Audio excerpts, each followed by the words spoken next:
Oi, pessoal! Sejam muito bem-vindos a mais um episódio do nosso podcast Pode Ler. E hoje falaremos do livro Histórias de Mistério, que foi escrito pela Lígia Fagundes Telles. Esse livro é a junção de 6 contos, com temas voltados para a ansiedade e para a morte. Isso causa um sentimento de angústia, reflexão e até curiosidade no leitor. Para a gente explorar mais sobre o assunto, a gente convidou alguns leitores super importantes para a literatura. Eles são o Henrique Boschese, a Sofia Gratão, a Manuela Okita, a Sofia Cavalcante e a Letícia Naline. Oi, gente, eu sou a Mariana e, como o Caio disse, hoje nós falaremos de 2 contos específicos: Lua Crescente em Amsterdã e As Formigas. Nesse primeiro bloco, vamos aprofundar o assunto no As Formigas. Ele fala sobre a história de 2 primas que estão cursando Direito e Medicina. Letícia, você pode nos contextualizar sobre esse conto? Meu nome é Letícia Naline e, primeiramente, eu gostaria muito de agradecer por estar aqui, fazer parte dessa equipe maravilhosa de leitores. Bom, eu gosto muito dos livros da Lígia Fagundes Telles. Esse conto, eu posso dizer que é um dos meus favoritos, porque ele realmente nos dá esse medo, assim, e tudo mais. É um conto que nos faz pensar bastante. Bom, o conto já começa falando de 2 primas, uma que é estudante de direito e a outra que é estudante de medicina. Essas duas, elas vão se mudar temporariamente para uma casa meio velha, na qual reside uma senhora de idade que vai apresentar a casa para as meninas e as regras também. Mas ela já começa perguntando quem é estudante de medicina, porque um antigo hóspede tinha deixado uma caixa com ossos de anão e se a estudante de medicina não quisesse a caixa com ossos, ela iria jogar fora. A estudante de medicina, obviamente, aceitou, porque esse tipo de esqueleto é muito raro de se ter nessa área, assim, tudo mais, é muito difícil de conseguir. Bom, aí a senhora apresentou a casa para as duas, apresentou as regras e elas foram para o quarto. Ela já ficou muito empolgada para começar a montar o esqueleto para ver como iria ficar e para ver também se estava faltando alguma parte do esqueleto. E bom, é, ela fazia esse trabalho, né, mais à noite. Ela se empenhava para montar o esqueleto à noite, porque era quando ela tinha tempo. Nisso, a estudante de direito, ela já estava dormindo e tudo mais. E nessas vezes que ela dormia, ela sonhava com diversas coisas, mas sempre tinha algo em comum entre esses sonhos, que era o aparecimento de um anão, que ela nunca tinha visto na vida, mas que começou a aparecer nos sonhos dela após ela começar a dormir nessa casa. A estudante de medicina, ela então começou a perceber que os ossos, eles se deslocavam de lugar a partir de um certo tempo.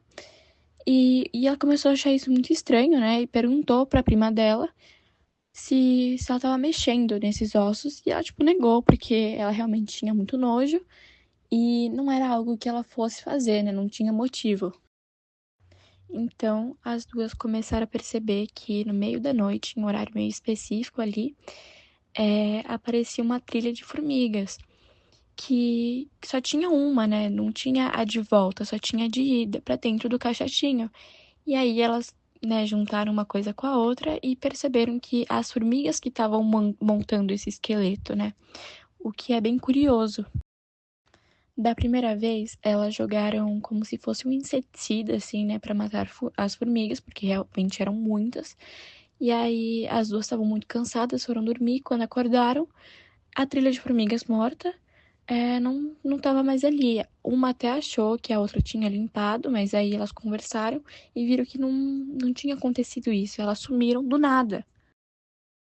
Então elas perceberam que o esqueleto estava quase montado assim 100% e elas ficaram com muito medo, né? Aí elas fizeram a mala delas e foram correndo dali daquela casa, porque, nossa, realmente eu também ficaria com muito medo. E afirmaram que a velhinha, né, a proprietária da casa, era uma bruxa. E bom, o livro ele corta nessa parte, né? A gente não sabe se a velhinha realmente era uma bruxa, o que aconteceu com essas meninas, né? Se a estudante de direito continuava com esses sonhos, se o esqueleto ele terminou de ser montado ou se ele voltou para a caixa, desmontou, se foi uma alucinação das duas. Realmente é uma coisa, um livro que, um conto, né, que nos deixa pensar, né, que nos faz questionar sobre o que acontece, nos deixa com muitas interrogações, muitas dúvidas, e é muito curioso mesmo. Nossa, esse conto me dá uma agonia. Ele me faz reparar em cada telha de formigas que eu vejo. Ô Henrique, você poderia nos dar a sua versão sobre a história? Claro, mas antes eu gostaria de agradecer pela oportunidade de estar aqui. Bom, esse conto vai se refletir muito. Será que a velhinha realmente tem a ver com a Anã nos sonhos? Os ossos dele? Porque no começo da história ela fala que o caixotinho foi deixado pelo último hóspede. E o que aconteceria se esse esqueleto fosse 100% montado pelas formigas? Nossa, pensando por esse lado, o conto dá até uma aliviada, mas realmente nos dá a curiosidade de saber o que aconteceria com o esqueleto. Será que ele criaria vida? Quem gostaria de retomar? Bom, eu adoraria retomar esse pensamento do Henrique. Mas antes que eu me esqueça, eu sou a Sofia Cavalcante e me sinto muito honrada por estar fazendo parte dessa equipe maravilhosa. No começo, eu tive essa mesma linha de pensar, mas as formigas não vinham da caixa, elas apareciam pela casa. E outra coisa, e se a velhinha tiver mentido e a caixa ser dela? É o que acaba explicando o anão aparecendo nos sonhos da menina, sendo que ela nunca viu ele na vida. Enfim, esse conto é de fato um enigma. Sim, o conto foge totalmente do óbvio, seguindo uma linhagem nada previsível, que nos prende do começo ao fim, nos deixando sempre com gostinho de quero mais. É muito bom a gente ter essas duas formas de pensar, porque faz a gente abrir a mente sobre o que será que a Lígia quis nos passar ao escrever dessa história. Então, pessoal, é muito bom ver diferentes olhares sobre o mesmo assunto. E você aí de casa, já garantiu seu livro? Se não, garanta já. E deixe sua opinião nos comentários. Agora, acho que podemos mudar o assunto e falarmos do conto A Lua Crescente em Amsterdã. Manuela, será que você poderia nos contar sobre essa história? E comente o que achou da leitura. Oi, gente! Tô muito feliz de estar participando desse podcast. É gratificante dividir opiniões e conhecimento com pessoas tão incríveis como vocês. Bom, Mari, o conto A Lua Crescente em Amsterdã fala sobre um jovem casal fazendo uma viagem juntos. Mas, no meio dela, eles começam a discutir. E com o tempo, eles acabam percebendo que lá não existe mais amor, apenas lembranças do passado. A leitura em si eu achei bem reflexiva, mistura a nostalgia com o amor que já deixou de existir, onde o jovem diz ter um coração de isopor, ou seja, não consegue ter sentimentos profundos. Enquanto isso, a garota mostra estar à procura de atenção, da saudade de como as coisas já foram um dia. Nossa, Manu, nunca tinha parado para ver por esse ponto de vista. Eu achava que era apenas um casal discutindo, que no final virava uma borboleta e um pássaro. Alguém mais gostaria de nos mostrar seu ponto de vista? Oi, pessoal. Eu sou a Sofia Gratão e, bom, Mari, eu gostaria de falar um pouco mais sobre o conto A Lua Crescente em Amsterdã. Acho que as mensagens que ele passa são muito criativas e reflexivas, tipo, criando um diálogo entre as metáforas. Bom, como a Manu já disse, o conto mostra um casal que está fazendo uma viagem e ao longo dessa aventura eles acabam percebendo que simplesmente não há mais nada lá, apenas a saudade do que um dia já foi amor. Uma das referências usadas é a borboleta e o passarinho, mostrando a ideia de liberdade e uma vida sem cobranças. A viagem pode representar também a nostalgia, o momento que eles estiveram juntos, e como a Manu também comentou, o coração de isopor, simbolizando algo raso, e a família jovem, simbolizando uma carência.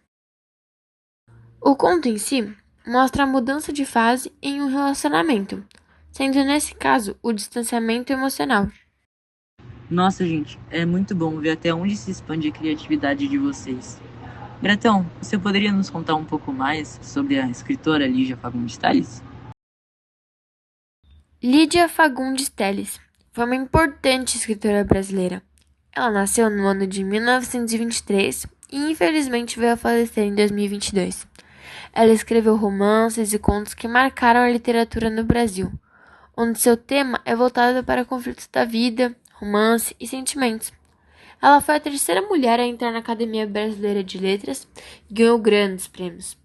A sua importância vem do jeito profundo e sensível como que conta suas histórias, representando as emoções humanas. Nossa, ela foi muito incrível mesmo, né? Que bom que teve e ainda tem todo esse reconhecimento. Ô Manu, você poderia me contar um pouco melhor sobre os contos da Lígia Fagundes? Claro, Caio.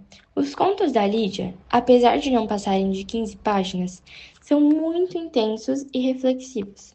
Eles geralmente falam sobre o lado emocional das pessoas, mostrando o amor, o medo, a tristeza, a esperança. São voltados para um público que gosta de refletir sobre a vida, de uma forma mais simples. Alguns dos seus livros são Antes do Baile Verde, publicado em 1970, e O Seminário dos Ratos, lançado em 1977. São livros que eu gosto muito e com certeza indicaria para todos que estão ouvindo esse podcast lerem. São coisas que a gente só sente lendo. Então, assim, indico muito para vocês lerem esse tipo de livro. Muito bem, pessoal.